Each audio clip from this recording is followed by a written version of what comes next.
apapun dalih yang dilakukan, alasan yang dikemukakan, ada dampak psikologis. Syederalun, Haji Uma panggilan akrab Sudirman, yakni anggota DPD RI, tiba di Takengon pada hari Selasa 21 Desember 2021 siang. Kedatangan tersebut untuk melakukan kunjungan kerja pada beberapa kabupaten kota di Aceh. Karena telah tiba di Aceh Tengah, Haji Uma menyempatkan datang ke rumah yang dipersengketakan yang viral setelah anak menggugat ibu kandungnya beberapa saat lalu. Pemimpin redaksi Serambi Indonesia Zainal Arifin M. Nur melakukan siaran langsung Facebook serambinews.com bersama Haji Uma pada Selasa 21 Desember 2021 malam. Dalam perbincangan tersebut, Haji Uma menjelaskan bahwa dirinya sudah berdiskusi dengan kepala desa setempat. Pihak desa juga telah melakukan mediasi agar kedua belah pihak berdamai, namun belum mencapai kesepakatan. Anggota DPD RI ini juga menuturkan, apapun alasan dan dalih, menggugat ibu kandung tidak bisa dicari pembenaran dari manapun sisi, karena bisa berefek pada kesehatan ibu kandungnya sendiri. Bagaimana hasil setelah Tunku Haji datang ke sana? Sebenarnya setelah kita berdiskusi dengan Pak Kecik atau Rejo ini, Pak Kecik sudah coba melakukan mediasi, namun masih belum ada kesepakatan tentang mediasi ini. Dan tentunya saya tidak pun masuk secara spesifik ya ke dalam permasalahan ini. Yang namun saya melihat di antara keduanya ini butuh kedewasaan dan butuh berembuk untuk mencapai kesepakatan supaya saling berdamai. Saya tidak mau masuk terlalu spesifik ke ranah hukum karena saya sudah juga membaca tadi akta notaris ya, dan dokumen rumah ya, saya sudah membaca ya. Saya sudah membaca semua. Intinya yang saya bisa tangkap di situ punya banyak kelemahan di situ. Tentu saya menyarankan untuk berdamai. Semoga dengan itu ya keluarga akur kembali. Tunku Haji datang jumpa tadi dengan misalnya dengan Ibu Asmaul Husna atau dengan ibunya jumpa tadi. Saya tadi berencana ingin masuk ke rumah, namun saya melihat seluruh pintu rumah dan pintu pagar terkunci. Oh, datang ya? Ya, saya datang. Tapi enggak terkunci, nampaknya tidak ada warga atau pemilik rumah yang lalu lalang di depan. Saya lihat agak tidak ada orang, sunyi begitu. Jadi pintu pagar tutup dengan rapat, pintu rumah tutup dengan rapat. Jadi saya tidak jadi mampir di rumah tersebut. Ini memang sangat disayangkan ya, mungkin kalau nggak berdamai ya, karena ini juga nama Aceh keluar nih viral nih gara-gara ini. Masa satu keluarga bisa ribut-ribut seperti ini.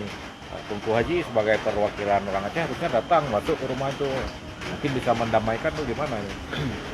Iya, karena kata kepala desa kalau kita ingin mencari ini sudah terpencar nih. Kata orang-orangnya, kata Rejo juga, saudara Asmaul Husna ini pun tidak lagi tinggal di rumah itu. Nah, kemudian yang lain juga tidak ada di rumah, sementara mungkin sudah keluar saat ini. Jadi untuk dalam waktu yang singkat untuk membuat mengumpulkan semua ini agaknya sangat sulit. Tapi saya menghimbau kepada pada pemerintah ya, kepada bupati sendiri, kepada sekda juga yang membidangi pegawaian di mana tempat beliau bernaung, mestinya para stakeholder ini menjadi mediator seharusnya. Kan ini masalahnya tidak terlalu rumit, masalahnya tidak terlalu besar. Konflik perang saja bisa selesai dengan berdamai.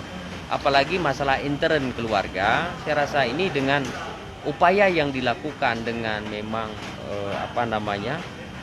dengan rasa open, dengan rasa kepedulian pemerintah terhadap masalah yang dihadapi oleh masyarakat dan rakyatnya, ini saya rasa para pihak ini mampu sebenarnya. Kalau mau sedikit turun ke bawah, mengadopsi mereka, mengayomi mereka, merangkul mereka. Kan mereka anak kita sebenarnya. Iya betul.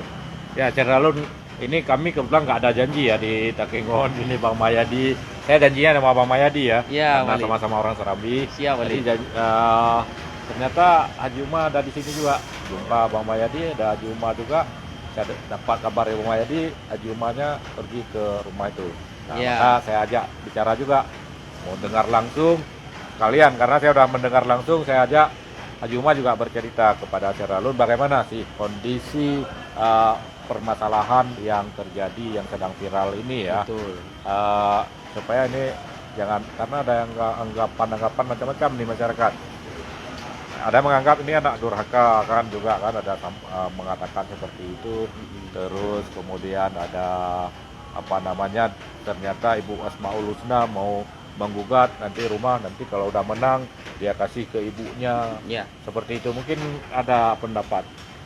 Kalau Jadi saya melihat. Kalau saya masalah apa namanya, pendapat ataupun statement yang diberikan oleh para pihak, mungkin penggugat ini, kalau bagi saya pola dan cara pikirnya beda lagi.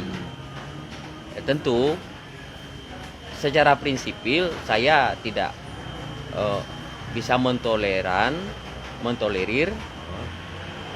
menggugat orang tua, itu jelas. Saya tidak akan mentolerir. Karena apa?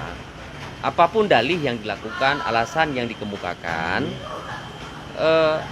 ada dampak psikologis.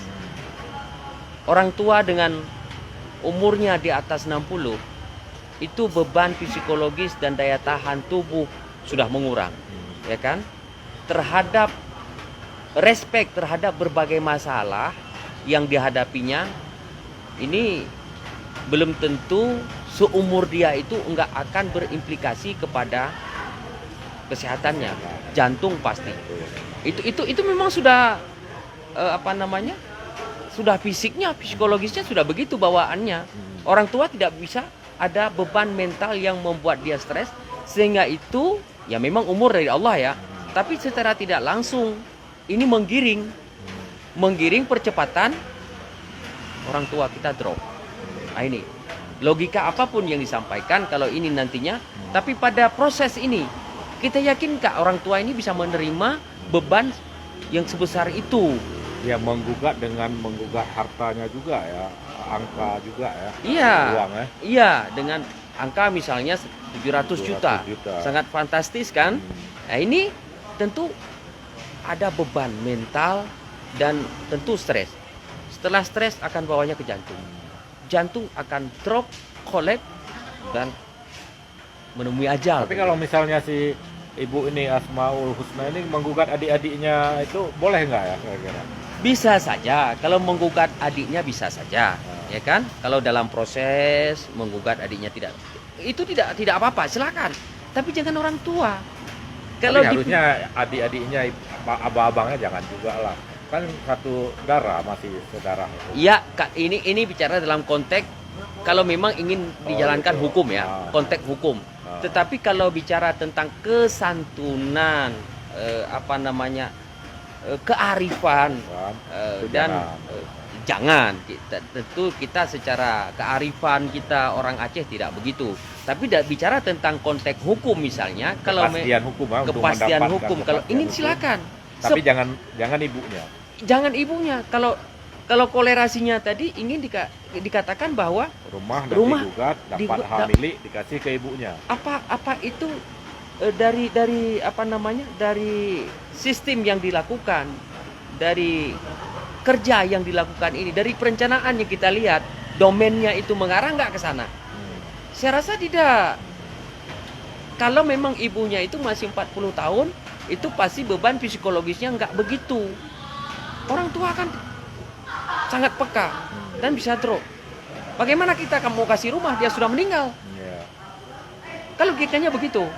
Sayang kepada orang tua itu yang sudah umur begitu, memang harus kata-kata kita harus baik. Jangan ada perlakuan yang kira-kira membuat jantungnya spot jantung ya. Kemudian tidak boleh stres. Enggak boleh stres. Itu dokter juga yang mengatakan tidak boleh stres. Karena kita umur 60 tahun itu stres itu satu pemicu untuk darah tinggi. Iya, betul. Darah tinggi bisa itu dengan Iya. stres. Dan itu Bisa juga rekomendasi stroke nanti dokter ya, ya. bisa Itu stroke ya. rekomendasi dokter. Hmm. Nah, itu. Maka saya pikir tidak berbanding lurus apa yang menjadi statement yang diberikan hari ini dengan kenyataan yang dilakukan di lapangan. Tapi terkait yang Walid tanya tadi, kalau masalah hukum, kalau adiknya ingin digugat, silakan. Nah, kemudian apakah gugatan itu wajar dengan kepemilikan sertifikat misalnya? Tentunya di belakang itu akan ada historisnya. Kenapa bisa dapat sertifikat itu? Kan begitu. Apakah memang semua keluarga itu menandatangani sertifikat yang dibuat itu? Karena memang saya melihat tadi di dalam sertifikat akta notaris itu yang saya lihat ya, Iya. saya tidak mendapatkan yang pendukung lain ya, yang seperti sertifikat tanah saya tidak melihat. Karena yang saya bacakan tadi ada sertifikat yang dikeluarkan itu 5 hari pada bulan September kalau nggak salah ya, tahun 2020. Itu setelah sertifikat keluar baru ada tanda tangan daripada keluarga untuk pelimpahan izin membuat sertifikat. Sementara sertifikat sudah jadi. Nah, ini tentu butuh penelusuran yang lebih konkret terkait hal ini. Saya hanya melihat tadi surat yang kopian yang diserahkan oleh Reja. Reja ya. Reja. Ya, dari Surat Reja. yang diserahkan oleh Reja, kopiannya saya membaca di situ. Setelah saya membaca, yang saya lihat kenyataan yang ada pada akta notaris itu adalah surat yang dibuat atas persetujuan keluarga untuk mengurus sertifikat. Sementara sertifikatnya sudah keluar 5 hari sebelum serah terima dari keluarga.